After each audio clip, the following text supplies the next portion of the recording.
오늘의 사연을 시작하겠습니다. 올라오는 사연을 챙겨 듣고 있는 29살 남자입니다. 따로 하는 일은 없고 아르바이트 하면서 먹고 살고 있습니다. 작년에 형수님과 있었던 일입니다. 저는 제 주변 동기들이나 친구들보다 조금 더 빠르게 대학을 졸업하게 되었습니다. 취직을 바로 준비했으면 더할 나위 없이 좋았겠지만 졸업을 일찍 한 게 뭐라고 그렇게 여유를 부렸는지 취직 준비보다 조금 더 청춘을 즐기는 생각에 취직을 위해 더 해야 하는 공부를 안 하고 놀기 시작했어요. 토끼와 거북이의 일화가 생각이 나네요. 지금은 뭐하러 그렇게 헛된 시간을 보냈는지 후회가 되지만 이미 후회를 시작했을 때는 때가 늦은 상황이었어요. 시간은 야속하게도 빠르게 지나가기만 했습니다. 결국 저는 별다른 수학도 없이 본과로 돌아가야만 했습니다. 저희 집이 큰 집은 아닌데 대신에 다른 의미로 큰 집이었습니다. 말 그대로 집이 제일 컸거든요. 덕분에 친척들이 전부 모이기 쉽다는 이유 하나만으로 제사를 저희 집에서 지내고 명절이나 무슨 날마다 저희 집에 모였습니다. 세뱃돈을 받기 위해 내려간 본가에서 처음으로 가족이 아닌 사람이 한 명 섞여 있었어요. 사촌형이 있었는데 결혼을 할 것 같다고 가족들에게 인사를 시키려 예비 형수님을 데리고 왔던 거예요. 저는 형수님을 처음 보자마자 속으로 와하고 탄성을 내질렀습니다. 요즘 잘 나가서 예능에도 많이 나오는 연예인, 누구를 완전히 그대로 빼다 박은 외모를 가지고 있었기 때문이에요. 그리고 신기했던 게 친척형이 옛날부터 공부를 잘해서 어머니도 저한테 친척형 하는 거 반만 따라해보라는 잔소리까지 들을 정도로 공부벌레였는데, 그래서 당연히 똑같이 고리타분하고 지루한 공부벌레 같은 여자를 만날 줄 알았는데 또 어디서 이렇게 예쁜 여자를 데리고 왔나 싶더라고요.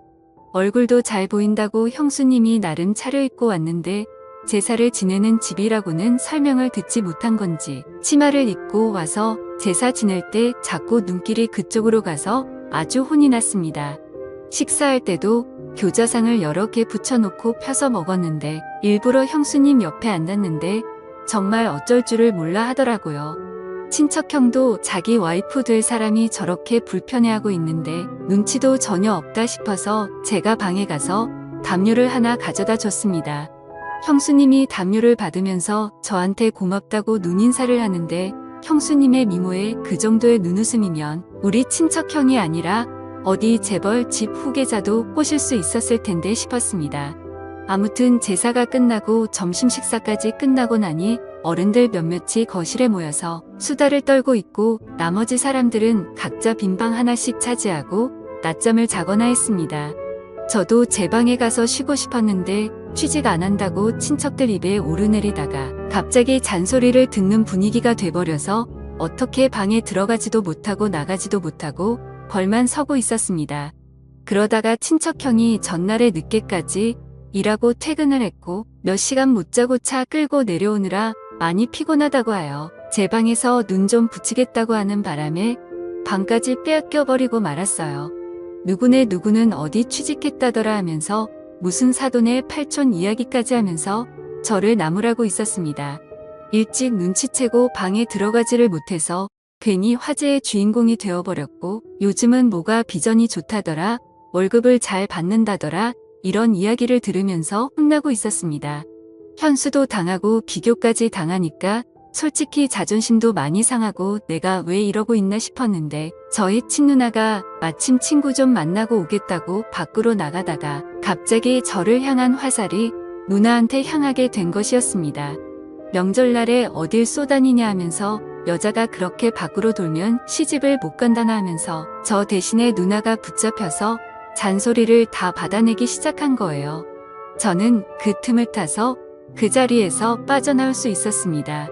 괜히 제 방에서 자고 있는 친척형을 깨우는 게 아닌가 싶어서 마침 붙잡혀버린 누나 방에서 쉬면 되겠다 싶어서 거실에 있는 어른들한테 최대한 들키지 않도록 살금살금 누나 방으로 향했습니다.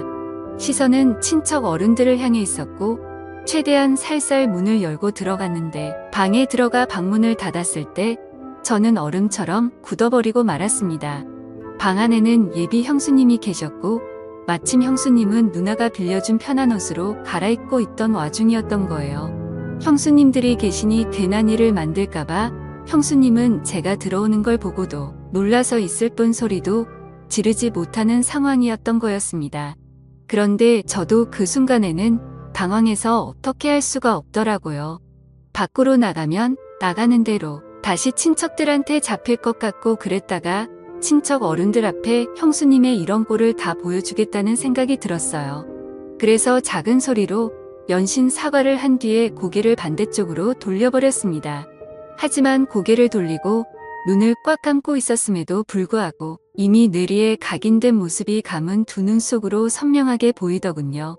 거기에 눈을 감고 들려오는 스르르 꺼리는 소리가 오히려 그 장면을 상상하게 만들어버렸습니다. 이제 괜찮다고 하는 형수님의 말에 다시 눈을 뜨고 고개를 돌렸습니다. 매일 누나가 입는 편한 티셔츠에 반바지로 갈아입었는데 옷이 날개라고 하는 말은 다 거짓말 같은 게 같은 옷인데도 형수님이 입고 있으니까 아예 다른 옷처럼 보이더라고요. 하얀색 티셔츠가 얇아서 살짝 민망했는데 오히려 그것마저도 잡지 화보에 나올 법하게 스타일 있어 보였습니다. 형수님이 얼마나 아름다웠는지는 둘째치더라도 제가 다시 밖으로 나가는 것도 애매한 게 현관문이 닫히는 소리가 난 걸 보니 누나도 어떻게 친척들 소나기에서 탈출해서 당초의 목적대로 집 밖에 나간 것 같았습니다. 그러니 제가 나가면 다시 친척들에게 잡혀 잔소리를 들어야 했죠.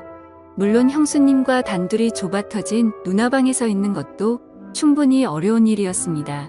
그런데 형수님이 저보고 괜찮다고 방 안에서 소리가 다 들려서 알고 있다고 하면서 자기는 신경 쓰지 말고 방에서 있으라고 하는 겁니다. 형수님한테 친척형은 제 방에서 자고 있는데 왜 누나 방에 계시냐고 물어봤어요. 형수님은 아직 결혼한 것도 아니고 결혼할 사이라고 소개를 해주러 온 건데 어른들 다 계신데 아무리 그래도 한 방을 쓰는 건 아닌 것 같아서 그랬다고 합니다. 친척형이 제가 이 방에 있는 걸 알면 화내지 않겠냐고 물어보니 그건 걱정하지 말라고 하더라고요. 일어나면 연락을 준다고 했다고 그때 나오면 된다고 미리 말을 맞춰놔서 괜찮다고 했습니다. 형수님도 가만 보니 먼 길 오느라 많이 피곤해 보였고 편한 옷으로 갈아입은 게 낮잠을 좀 자려고 했던 것 같아서 누나의 침대를 양보했습니다. 저는 바닥에 누워도 된다고 하고 바닥으로 먼저 누워버렸어요. 핸드폰으로 뭐 드라마나 영화 같은 걸 보려고 했는데 도무지 집중이 안 되더라고요. 형수님은 피곤했는지 금방 잠이 들었고 새근새근 숨쉬는 소리가 들리니 그 소리가 너무 신경이 쓰였나 봐요. 예쁜 사람은 잘 때 어떤 모습으로 자는지 궁금해서 살짝 고개를 들어서 형수님을 쳐다봤는데 저를 의식한 건지 제가 있는 방향으로 등을 돌린 채 자고 있었습니다. 그런데 오히려 등을 돌린 채 자고 있으니 뒷모습이 보여서 오히려 터제문과 마음이 둘 다 부풀기 시작했어요. 잡생각이 너무 많이 나서 고개를 돌려버렸습니다. 그러지 않으면 큰 실수를 해버릴 것만 같았어요. 그런데 불편한 건 저만이 아니라 형수님도 불편하긴 매한가지였나 봅니다. 제가 바로 옆에 있어서 그런가 형수님도 잠에 들지 못하고 있는 상황이었었나 봐요. 이번엔 제가 형수님이 있는 반대쪽으로 등을 돌리고 누워있어서 형수님이 일어나 있는지 몰랐는데 형수님이 언젠가부터 제 쪽으로 방향을 틀어서 제가 뭘 하고 있는지 봤는가 봐요. 저는 핸드폰을 만지작대면서 영화 하나를 보려고 준비를 하고 있었는데 형수님이 제가 보는 영화를 보고는 그 영화 자기가 좋아하는 영화라면서 아는 척을 하면서 먼저 말을 걸어왔습니다. 피곤하신데 안 주무시냐 물었더니 괜히 저를 배려해준다고 저 때문에 못 자겠다고는 말을 하지 않았고 그냥 서울로 다시 올라가는 길에 차 안에서 자면 될 것 같다고 하면서 아무리 그래도 어른들이 다 계시고 그런데 편하게 잠들 수 없을 것 같다고 말을 하더라고요. 그 말에도 제가 불편할까봐 헤아려 주는 걸 보니 형수님은 참 얼굴도 어쩜 그리 예쁜데 마음씨까지 고운지 여태껏 자라오면서 성적도 항상 좋고 좋은 대학 졸업해서 좋은 회사에 취직한 친척형이었지만 한 번도 부러워해 본 적이 없는데 형수님 같은 여자와 결혼을 하게 된다는 걸 생각하니 처음으로 질투가 다 나더라고요. 아무튼 형수님이 잠을 못 이루고 있는 것 같으니 형수님한테 그러면 영화나 같이 보시겠냐고 물어봤습니다. 누나 방에 컴퓨터가 한 대 있는데 핸드폰을 거기에 연결하면 그나마 조금 큰 화면으로 같이 볼 수 있겠다 싶었거든요. 형수님도 흔쾌히 그러겠다고 했고요. 그렇게 주섬주섬 영화를 보기 위해 세팅을 하고 있는데 앞불사 가장 중요한 게 없더군요. 핸드폰과 모니터를 연결시켜주는 케이블이 제 방에 있다는 걸 깜빡해버린 거예요. 자신있게 영화를 보자고 했는데 가장 중요한 게 없어서 난감해져 버렸습니다. 형수님한테 죄송하다고 케이블이 없어서 영화를 같이 못 보겠다고 말을 하는데 형수님이 케이블 이거 말하는 거냐고 하면서 형수님의 가방에서 제가 필요한 케이블을 딱 꺼내더군요. 구멍에 맞는가 꽂아봤더니 딱 제가 찾는 그 케이블이었습니다. 이런 걸 왜 가지고 다니시냐 물었더니 오늘 내려오는 길에 차 안에서 자기도 영화 한 편 보고 싶어서 가지고 왔다고 하는 거예요. 어떻게 우연히 겹쳐서 다행스럽게 제 핸드폰을 연결해서 형수님과 영화 한 편을 보기 시작했습니다. 형수님은 침대에 누워서 보고 있었고 저는 바닥에 누워서 보고 있었어요. 영화를 보는데 바닥에 누워서 책상 위에 있는 화면을 보려고 하니 몸이 많이 베기더라고요. 그래서 이리 돌아 누웠다 저리 돌아 누웠다 하며 편한 자세를 찾고 있는데 형수님이 그걸 보더니 미안했나 봅니다. 괜찮으니까 옆에 와서 침대에 누워서 보라고 하시더라고요. 그래도 제가 어찌 형수님 옆에 누워 있겠느냐 하니까 형수님이 그러면 자기가 바닥에 누워서 볼 테니 저보고 침대에 올라오라는 겁니다. 그런데 또 그건 그거대로 못할 짓이더라고요. 그래서 하는 수 없이 형수님 옆에 자리를 깔고 누웠습니다. 누나 혼자 쓰는 방이다 보니 침대가 그렇게 큰 편이 아니라서 최대한 멀리 떨어져서 누우려고 했는데도 엄청 가깝게 느껴졌어요. 형수님이 뒤척일 때마다 형수님의 오른쪽 팔과 제 왼쪽 팔이 닿았는데 참 그렇더군요. 가까이 몸을 맞대고 누워있으니 향긋한 향수 냄새도 살짝 올라오고 뭔가 이상한 생각이 자꾸 들어서 저는 하는 수 없이 이불을 덮어서 몸을 가려야만 했습니다. 형수님도 참 과감한 게 아무리 제가 형의 동생이라도 그렇지 너무 저를 동생 취급을 하는 게 아닌가 싶었어요. 저도 취직만 안 했다 뿐이지 곧 30을 바라보는 남자인데 말입니다. 영화가 생각보다 연인 사이가 아닌 남녀가 같이 보기에는 조금 그런 장면들이 많이 나오더군요. 소리를 작게 해놔서 망정이지 밖에까지 들렸으면 오히려 제가 형수님이랑 뭐라도 하는 줄 오해받기 딱 좋은 장면이 나오는 겁니다. 아무리 형수님이 대범해도 그렇지 그 장면이 나올 때만큼은 고개를 돌리고 있더라고요. 장면은 끝날 생각은 안 하고 소리는 더욱더 대담해지는 것 같아서 제가 냉큼 일어나 영화를 꺼버렸습니다. 그리고 저도 모르게 형수님한테 아까부터 계속 미안하다고 사과를 했어요. 형수님도 영화가 꺼지고 나니 괜찮아졌는지 아니라고 방을 뺏어간 오빠가 잘못한 거지 제가 잘못한 거 아무것도 없다고 하고 살짝 웃는데 가지런하고 새하얀 이빨이 보이는데 정말 안 이쁜 곳이 하나도 없는 사람이었습니다. 이쯤 되니까 형으로부터 형수님에게 연락이 왔습니다. 자기 이제 일어났으니 형수님도 준비하고 나오라고요. 다행스럽게도 친척형이 방 안으로 형수님을 데리러 오지 않는 바람에 단둘이 방 안에 같이 있던 건 들키지 않았습니다. 다만 형수님이 방에서 먼저 나가야 하는 상황에서 빌려 입었던 누나 옷에서 형수님이 원래 입고 있던 옷으로 갈아입어야 하는 상황이 발생한 거예요. 또다시 저는 고개를 돌리고 눈을 감고 있었지만 정말 코앞에서 갈아입는 소리가 들리는데 차라리 보고 있는 게 더 괜찮겠다 싶을 정도로 그 장면이 상상이 돼서 아주 말 그대로 죽는 줄 알았습니다. 아무튼 그렇게 자연스럽게 형수님은 누나 방에서 나가고 저도 한참 있다가 방에서 나왔습니다. 아무한테도 들키지 않았으니 둘이서 방에서 보낸 몇 시간은 둘만의 비밀이 되어버린 셈이죠. 그 덕분에 형수님하고 저녁 식사하면서 대화도 많이 나누고 친해져서 서로 전화번호도 교환하게 되었습니다. 제가 서울로 취직을 목표로 하고 있기 때문에 서울에 올라가게 되면 신세 좀 지겠다고 능청스럽게 이야기하면서요. 형수님도 언제든지 도와줄 테니 부담 갖지 말라고 하면서 하루빨리 서울로 올라오라고 하더라고요. 알고 봤더니 형수님도 저랑 똑같이 지방에서 공부하면서 서울에 있는 회사에 합격하면서 서울에는 친구가 거의 없었다고 하더라고요. 그래서 거의 모든 시간을 친척형하고만 보낸다고요. 매일 둘이서만 놀고 있으니 재미도 없고 친척형이 워낙 공부벌레라서 너무 못 놀 때도 있으니 이것저것 가르쳐 주라고 하면서 말이죠. 그래서 저랑 형수님 단둘이서 위기투합해서 저녁 식사가 끝나고 또 식탁에 앉아서 한참 수다를 떨었습니다.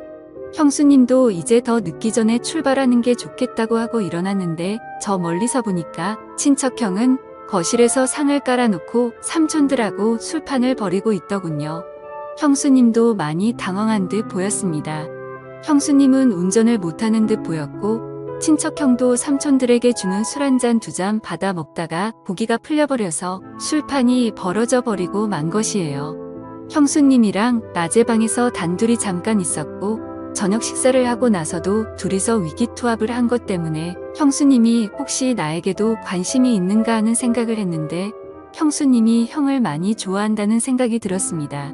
그 와중에도 술 먹고 있는 형한테 화를 내는 게 아니라 천천히 마시라고 말하면서 자연스럽게 그 자리에 합석을 해서 삼촌들이 주는 술을 넙죽넙죽 받아 마시기 시작했어요. 삼촌들이 특히 짓궂은 게 보통이 아닌데도 그 농담을 다 받아치면서 분위기를 빛내주더라고요. 참 부럽다는 생각이 들었고 저도 나중에 결혼을 한다면 저런 여자랑 해야겠다고 결심까지 했습니다. 그런데 한참 그 장면을 보고 있는데 역시 짓궂은 삼촌들이 형수님을 가만둘 리 없었죠. 일부러 어떻게 술에 뻗게 만들려고 술을 쉴 새 없이 연거푸 계속 따라주는 겁니다. 친척형은 많이 마신 것 같아 보이지는 않았는데 벌써 옆에서 뻗어버려 있었고 형수님 혼자서 삼촌들을 상대해야만 했습니다. 그래서 제가 형수님을 도와주려고 옆으로 가서 형수님한테 집중되는 술을 같이 비우기 시작했어요. 정말 대단했던 건 우리 삼촌들이 주량 하나만큼은 누구한테 져본 적이 없을 정도인데 삼촌들이 술에 취해서 거실에 뻗어버릴 때까지 형수님은 그 술을 다 버텨내고 있었던 거예요. 저는 나중에 합류를 했으니 그만큼 술이 덜 취한 상태였고요. 아무튼 삼촌들은 그렇게 그냥 거실에서 재우고 형님하고 형수님을 제 방으로 옮겨서 재우고 저는 그날 외박을 하기로 한 누나방에서 잠에 들었습니다. 술 기운에 피곤한 몸을 이끌고 누나방 침대에 누워서 눈을 좀 붙였어요. 그래도 낮 동안 형수님이 누워있다고 침대에서 형수님의 향수 냄새가 살짝 배어있는 듯 했습니다. 그렇게 술 기운에 잠이 들었는데 인기척이 느껴져서 잠에서 깨고 말았습니다. 뭔가 싶어서 숨을 죽이고 있었는데 몇 개 느껴졌던 형수님의 향수 냄새가 강하게 나는 겁니다. 고개를 돌리니 제 옆에 형수님이 누워 있었어요. 형수님도 술 기운이 많이 올라 있는 듯 보였고 분위기를 보아하니 화장실을 다녀왔다가 방을 착각해서 낮 동안 한참 있었던 누나방으로 돌아온 것 같았습니다. 나란히 누워 얼굴이 가까이 있으니 형수님이 코로 숨쉬는 코킹까지 생생하게 전해져 오더라고요. 형수님의 숨결에 술 냄새가 강하게 섞여 기분이 더욱더 이상해졌어요. 참 아름다운 사람이구나. 왜 친척형을 만나지? 이따금씩 아까부터 생각한 의문이 계속해서 들더라고요. 저랑은 나이차도 별로 나지 않으니 아무리 연상의 여인이라도 저를 먼저 만났으면 어떻게 됐을까 싶은 묘한 질투심도 가지고 있었던 상황이고 말입니다.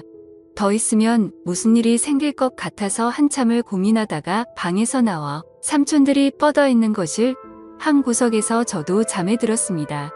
다음날 아침이 돼서 형수님은 전날 밤의 상황을 기억을 못하는 듯 했어요. 삼촌들은 새벽 6개 깨서 이미 다 돌아갔고 친척형과 형수님도 같이 돌아갈 채비를 하더군요.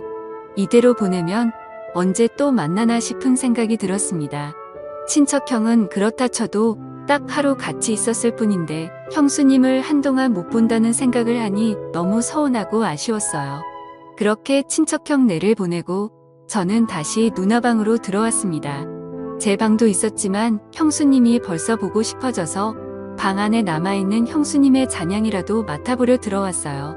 그런데 벼랑간 제 핸드폰이 울리더군요. 형수님이었습니다. 내용은 얼른 취직하라고 그리고 서울에서 보자는 말이었어요. 그리고 형수님이 덧붙인 말은 얼른 서울에 와서 어젯밤에 왜 그냥 나갔냐고 하는 겁니다. 취했다고 생각했던 형수님은 사실 제정신이었던 거고 저는 굴러 들어온 기회를 제 발로 차버리고 말았던 거예요. 아무튼 그 말이 계기가 되어서 저는 엄청나게 공부를 하게 되었고 원하는 대로 서울에 취직을 하게 되었습니다. 마침 회사도 형수님 내 신혼집과 가까워서 친척형이 출장을 간 날에는 형수님과 둘이서 서로의 마음을 확인하고 연인처럼 함께 시간을 보냈어요. 아직도 가족들에게는 비밀로 하고 형수님과는 종종 만나고 있습니다. 꼬리가 길면 밟힌다는 말이 있는데 들킬 땐 들키더라도 저는 이 관계를 쉽게 끊고 싶지는 않네요. 형수님도 딱 이 정도 사회까지만 원하는 것 같아서 그런 부분은 조금 많이 아쉽습니다. 형수님이 언제든 저를 선택할 결심이 서면 저는 그때는 제 모든 걸 걸어서라도 형수님을 행복하게 해주려고 하는 생각입니다. 지금까지 제 사연을 들어주셔서 감사드립니다. 구독과 좋아요 부탁드려요. 감사합니다.